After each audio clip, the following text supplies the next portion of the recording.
নবীদের মধ্যে কোন নবী বেশি কথা দিয়ে কথা রাখতেন? সবাই বলেন ইসমাঈল আলাইহিস সালাম।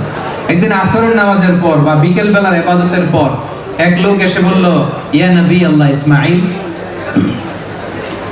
আপনার সাথে একটা জরুরি কথা আছে। আগামীকাল বিকেলে আসরের পরে কি আমার একটু অ্যাপয়েন্টমেন্ট দেওয়া যায়, সময় দেওয়া যায়? নবী ইসমাঈল আলাইহিস সালাম বলেন, ঠিক আছে যাও, আগামীকাল বিকেলে আসরের নামাজের পরে তোমার অ্যাপয়েন্টমেন্ট দিলাম। আল্লাহ নবী ইসমাঈল আলাইহিস সালাম আসরের নামাজের পরে একটা গাছের নিচে যে, কারণ ওই জায়গাটা বলা হয়েছিল যে এইখানে আসতে হবে, নবী ইসমাঈল আলাইহিস সালাম যে হাজির, কিন্তু ওই লোক আসে নাই।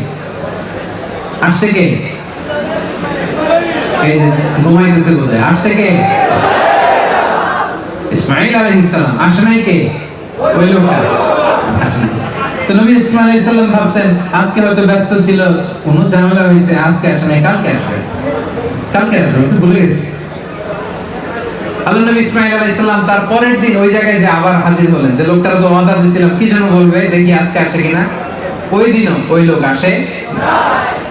নবী ইসমাঈল আলাইহিস সালাম ভাবলেন যে হয়তো ভুল হইতে পারে, ভুলে গেছে, দেখি এর পরের দিন নবী ইসমাঈল আলাইহিস সালাম আসলেন, ওই লোক আসে না। এর পরের সপ্তাহ, এভাবে একদিন, 2 দিন, 10 দিন, 20 দিন নয়, কোন কোন তাফসীরে এসেছে টানা 30 দিন যাবিহুল্লাহ আল্লাহর নবী ইসমাঈল আলাইহিস সালাম ওই লোকটার জন্য ওই গাছের নিচে বিকেল বেলা অপেক্ষা করেছেন। পড়ে সুবহানাল্লাহ।